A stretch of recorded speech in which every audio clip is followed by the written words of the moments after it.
मायागंज गांव में 2 सौतेली बहनें रहती थी, जिसमें से निहारिका गोरी चिट्टी और तीखे नैन नक्श वाली सुंदर लड़की थी, तो वहीं पल्लवी एक सांवली और सर पर कम बालों वाली बदसूरत लड़की होती है। माँ बालों में लगाने वाला तेल कहाँ है? पल्लवी, क्यों तू बेकार में हमारा तेल और शैम्पू खर्च करके अपने इन बचे खुचे 4 बालों को बचाने की कोशिश कर रही है? वैसे एक बात कहूँ, भगवान ने भी तुझे बड़ी जल्दी में बनाया होगा, तभी तो काली पीली शक्ल के साथ सिर पर ये 4 बाल देकर भेज दिया। निहारिका, तुझे मेरा मजाक उड़ाकर क्या मिलता है?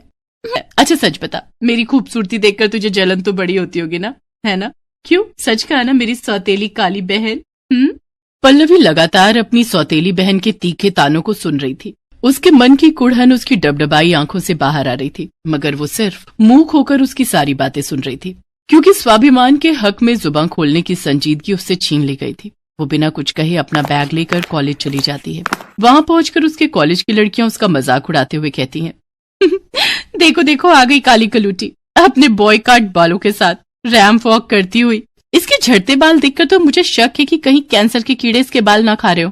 ऐसी लड़की को तो कॉलेज से बाहर निकाल फेंकना चाहिए। कॉलेज के सभी लड़के लड़कियों से नापसंद करते थे और उसका कॉलेज में आने पर विरोध करते थे, जिसके कारण वो सभी उसके ऊपर टमाटर फेंक कर मारते हैं। इसके झड़ते बाल, इसके अंदर जरूर कोई बड़ा रोग पल रहा है। प्लीज मत मारो, मुझे सच में कोई बीमारी नहीं है, मुझ पर ये अत्याचार मत करो। चल झूठी, तेरे ये झड़ते बाल जरूर कोई तो रोग है तुझे। अरे ओ काली चुड़ैल, ये लाल पीली होकर कहाँ से आ रही है?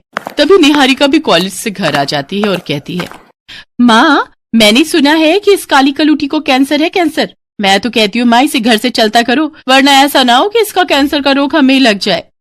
नहीं माँ, मुझे मत निकालो, आप लोगों के अलावा मेरा है ही कौन? मैं कहाँ जाऊंगी? कहीं भी जाकर मर, हमें क्या? वैसे भी इस बदसूरत शक्ल से और कम बालों के साथ कौन ब्याह करेगा तुझसे? ताउम्र हमारी छाती पर ही बोझ रहेगी। चल अब निकल यहाँ से। बिल्कुल सही कहा माँ, इसे तो धक्के मारकर बाहर करो। फिर वो दोनों धक्के मारकर बेचारी पल्लवी को निकाल देती हैं। पल्लवी रोती हुई जंगल की ओर चली जाती है। काश कि मैं पैदा होते ही मर जाती। ये काला रंग और कम बाल तो मेरे लिए श्राप बन गए हैं। हर कोई मुझसे नफरत करता है। आज कॉलेज में मुझ पर वार हुआ है। सौतेली माँ ने भी घर से निकाल दिया। कल को समाज वाले भी मेरा बहिष्कार कर देंगे। माँ, तुम कहाँ हो? क्या तुम्हें अपनी बेटी पर जरा भी दया नहीं आती? मेरा दुख क्यों नहीं देख पा रही हो तुम? पल्लवी का दुख उसकी आंखों से लगातार बह रहा था। सूरज ढलने के साथ ही अंधेरा छा जाता है और पल्लवी एक पेड़ के नीचे बैठी वहीं जंगल में सो जाती है। तभी वो खुद को ढेर सारे तारों के बीच आसमान में देखती है, जहाँ उसे अपनी मरी हुई माँ आशा नजर आती है। माँ, आप अपनी बेटी को छोड़कर कहाँ चली गई थी? आप नहीं जान करती है, ये दुनिया बहुत ही मतलबी और स्वार्थी है। माँ, मुझे अब एक पल भी यहाँ नहीं रहना, मुझे भी अपने साथ ले चलो। पल्लवी बेटा, मैं तुझे लेने नहीं बल्कि इस ओछेपन को मिटाने आई हूँ जिसने तेरे इस मन को घेर रखा है। तभी आशा के अंदर से एक तेज प्रकाश उत्पन्न होता है और वो पल्लवी के अंदर समा जाता है।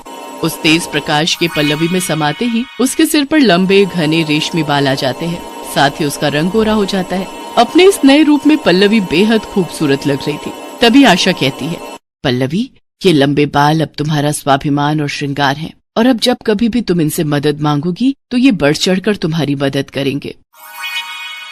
अरे वाह, मेरे बाल तो सचमुच के लंबे बाल हो गए हैं और मेरा रंग भी गोरा हो गया। अब तो मुझे वापस अपने घर जाना चाहिए।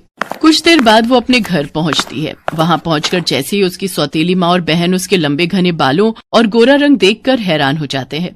माँ, निहारिका, देखो मेरे बाल लंबे हो गए हैं। कल रात में जंगल में सो रही थी तो मेरी माँ मेरे सपने में आई और उन्होंने अपनी शक्ति से मुझे ये जादुई लंबे बाल दिए हैं। क्या जादुई लंबे बाल? पहले तू हमें अपने इन जादुई बालों से कोई करामात करके दिखा, तो ही यकीन होगा हमें। ए मेरे जादुई लंबे बाल, दिखा दे अपना कमाल। जैसे ही पल्लवी ऐसा कहती है तभी उसके बालों से एक प्रकाश उत्पन्न होता है और उसमें से ढेरों नोटों की गड्डियां निकलने लगती हैं।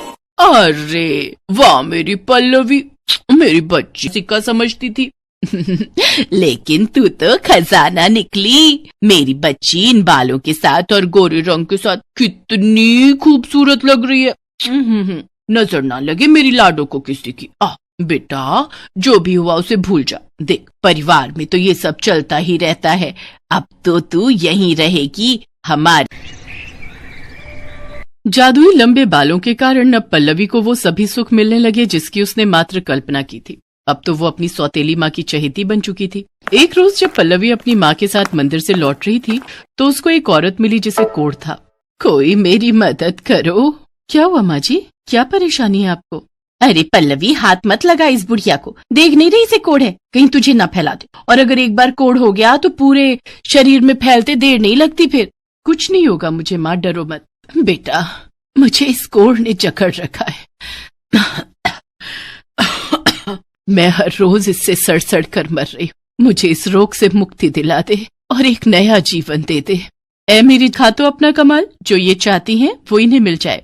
तभी उसके बालों से एक रोशनी उत्पन्न होती है जिसमें से दूध में गुलाब और गंगा जल मिली हुई धारा उस कोढ़ी औरत पर जा गिरती है और देखते ही देखते उसका सारा कोढ़ खत्म हो जाता है और वो पूरी तरह स्वस्थ हो जाती है। तुम्हारा बहुत बहुत शुक्रिया बेटा, आज तेरी वजह से मुझे नया जीवन मिला है। भगवान तुझे हमेशा खुश रखे। इसके बाद पल्लवी घर चली जाती है। उसके यहाँ अक्सर पीड़ित और दुखी लोगों का आना जाना लगा रहता, लेकिन पल्लवी किसी को भी खाली हाथ नहीं जाने देती और सबकी मदद करती। ये सब देख निहारिका को उससे बहुत जलन होती है।